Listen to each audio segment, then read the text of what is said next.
Hello all, this is John from EastCoastArmory.com, and I'm here today with a project update video for this 1/6 scale Armortek M4A4 radio-controlled Sherman tank. Since the last video update, the model's electronics has been added, as well as the track, and the model is now in running condition. We will be going over these additions, as well as the model's road test, in this video. Before I progress any further, let's go back to when the model was first having its electronics installed. Before I can go ahead and fit in the model's electronics, I had to first complete the model's subfloor. Typically, subfloors like this are utilized on German tanks, and not necessarily models like the M4. The purpose of the subfloor on German tanks such as the Panther or the Tiger is because you do not have access to a perfectly flat floor pan. This is because of the torsion bar suspension rods that go ahead and enter and exit from either side of the vehicle and run along the bottom plate. Because of that, a subfloor is needed in order to give you a nice flat piece of real estate in order to mount on the mounts for the battery and all the other electronics. Typically on M4 Shermans, and including on some of my past builds, you don't need the subfloor because you have a nice piece of real estate, which is that of the flat floor pan. You could simply mount on the battery and all the other electronics to the floor pan direct without having to make a subfloor. However, on this model, that is not the case. Because this model features a scratch-built detailed lower pan, adding the fasteners and all the other equipment to the floor pan itself would actually hurt the look of the model. Because of that, a subfloor was needed in order to mount in all the electronics and machinery securely without having to drill any holes through the bottom pan that would sacrifice the look of the bottom portion of the model.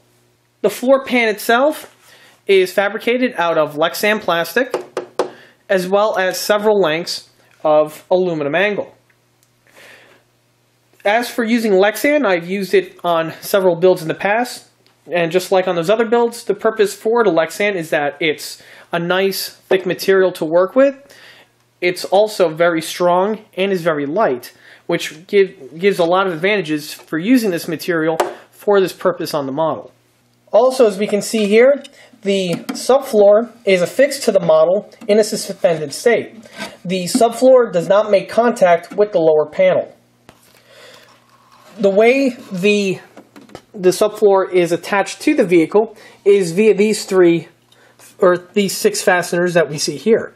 These three fasteners are actually emerging from the lower plate of the model and are actually the fasteners which are used to fasten the rigidity bulges, which are detail pieces that are on the exterior portion of the model. Here goes a quick picture of what the underhull looks like for those who haven't seen it or need a refresher. As we can see, those two rigidity strips that run along the bottom portion of the hull are actually fastened to the hull via these fasteners here, and then have bodywork to conceal the fastener detail. On the interior portion of the model, these same long fasteners are being used as column supports in which the subfloor itself affixes to.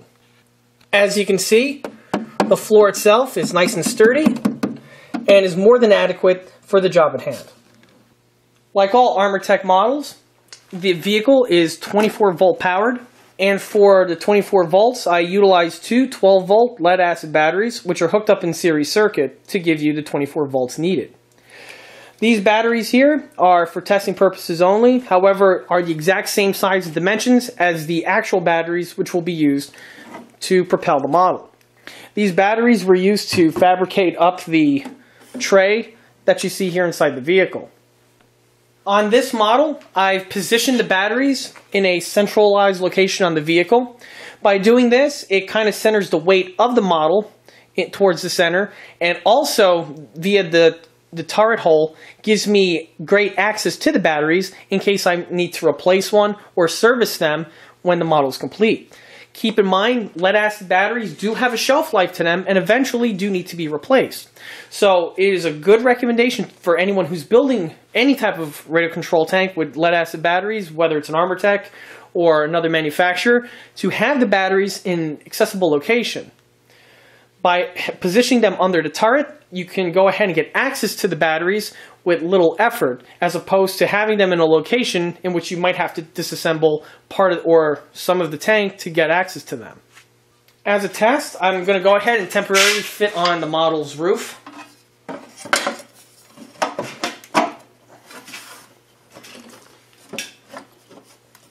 With the roof temporarily fitted to the vehicle, you can see how the batteries will slide into the battery tray. I will now go ahead and start inserting the batteries.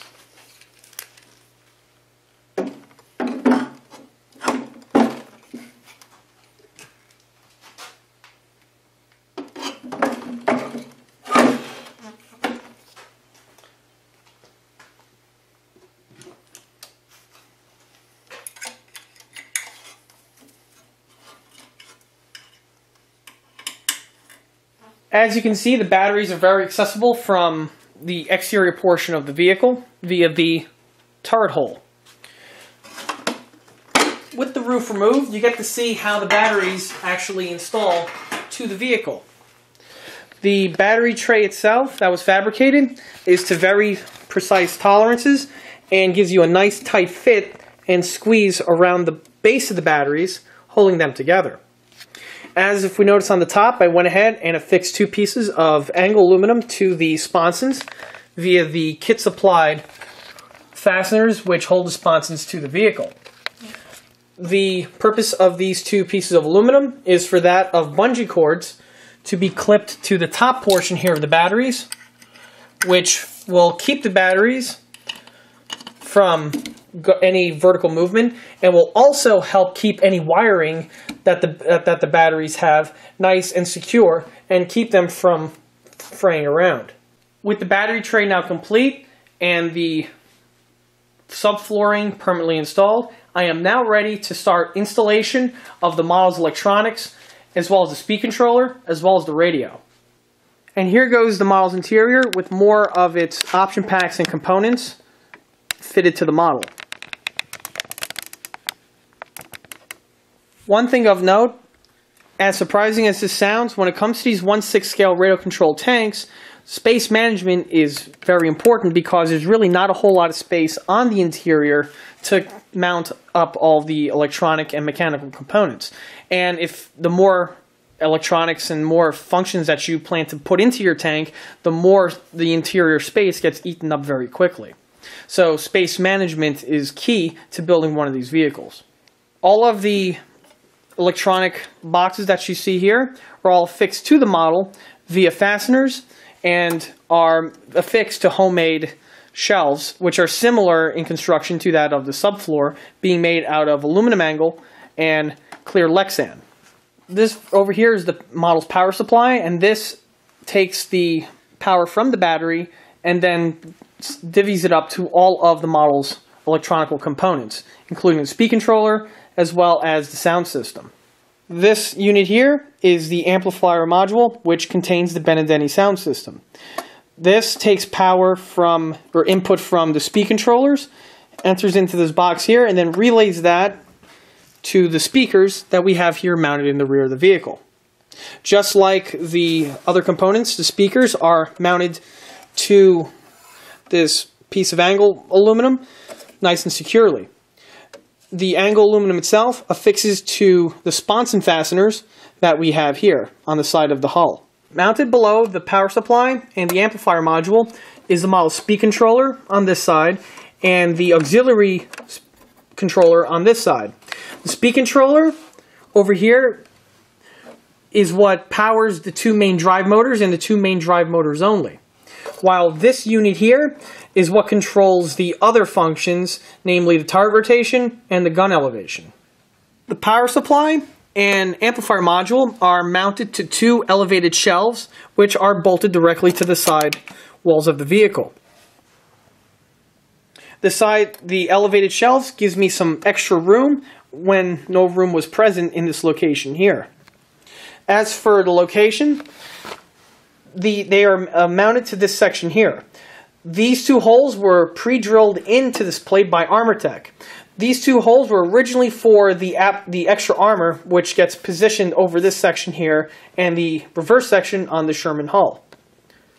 Since this vehicle is being built as such an early war M4A4, these steel plates are not going to be needed. However, instead of just puttying up the holes with the bodywork, I went ahead and used them for the locations to mount these two components. The reason why I went ahead and mounted the power supply in this location here was because over here is the power switch. Once the hatch gets fitted to the vehicle, I can turn the tank on by simply lifting up the driver's hatch and hitting the power button. As for the amplifier module, because of the length of the wiring, I had to put in this location here, or else the wires would have been too stretched out in order for me to reach the rear portion of the hull where the speakers are. If we notice, I left ample room on this shelf over here. This is because I will be affixing more components, namely the M1919 pivoting servo, as well as the model's recharge jack will be fitted in this location over here. More information on that is to come. Moving our way to the model's track. For this release of the Sherman tank, Armortek supplies you with the exact same track that was utilized on their first release of their M4A4 Sherman. That track being the steel chevron link that we have here. As I mentioned before, these links are the exact same style and design that are used on their first release of the Sherman. They assemble the exact same way and are made out of the exact same components. That being of a die-cast aluminum alloy, which is used for not only the track pad, but also the guide teeth. Track itself is very durable and is also very functional. These tracks perform very well from my experience of running them. The breakdown of the track is as follows. The tracks on these Armortek Sherman tanks are very realistic in the way that they are assembled, in that they are very similar to that of the real one. The way each link breaks down as follows. You have the pad, you have two teeth, two machined steel rods, and you would have two of these small little clamp plates. The way the clamp plate functions is the clamp plate gets bolted to the tooth, and once the bolt is secured, the teeth or the pins stay firmly connected to the teeth. This is because of the two small machined recesses that are found on each pin. One thing as of note, the small little blocking bar here is actually what separates this version of the Armortek Sherman compared to their first release. As I illustrated earlier, the block is used to clamp down on the two steel rods that hold the track section together. On their M4A4 release, this was facilitated by a small steel little clamp. The clamp performed the exact same task as this one does here and was also installed in the exact same way. This model is now in running condition. Also, in addition to hooking up all the option packs, I also hooked up the model's Futaba 7-channel radio. This radio is the preferred radio for these Armortek option packs and works well with the Benedetti sound system. I'll now turn on the model and put it through its paces.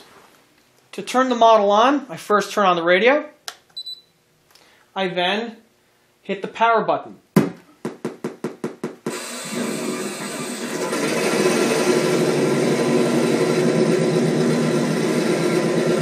Now on the amplifier module, there's actually a volume control, and I can lower or raise the volume to whichever volume lever I deem fit.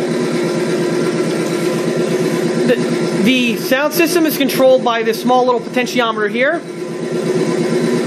and by rotating it, I can kill the engine. If I rotate it again, engine startup commences.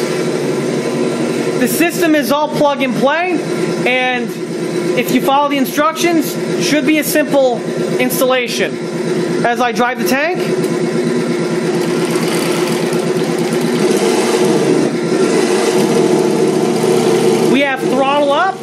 and throttle down.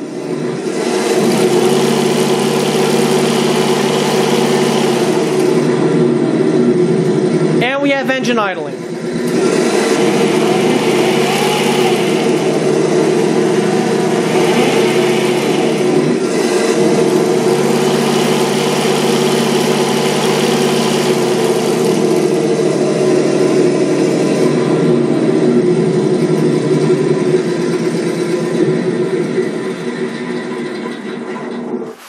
The model will now be taken for its test drive. Currently, the turret that you see on it is just placed on there just for mock-up purposes only. Unlike some of the German tanks, in which the turret has a neck that goes down into the turret ring to hold it in place, this Sherman does not have that turret ring installed yet. So because of that, it's going to shift around while the tank is in motion. Because of that, I will not be test driving it with the turret on. Instead, I'll be test driving it with the turret off.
As you can see from the model's test run, the model performed very well.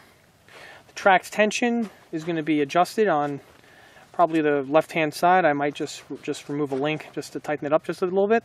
But other than that, the tracks seem to be in their current ballpark. Also, as we can notice from driving in the snow, that ice tends to build up very quickly on parts like the running gear. You can see the ice here is almost 1/2 inch thick. It's caked onto the idler. On tanks like the Sherman, it's not too bad. However, on German tanks like the Tiger I or the Panthers with those interwoven wheels, the ice can build up to the point where it could actually slow down the tank to a crawl, which ironically is very realistic, and the real ones did the same thing in Russia. And that concludes this project update video for this 1/6 scale radio-controlled Armortek M4A4 Sherman tank. If you like this video, stop by and like us on Facebook. Also, don't forget to check out eastcoastarmory.com for more 1/6 scale tank builds, as well as other 1/6 scale detail components. Thank you.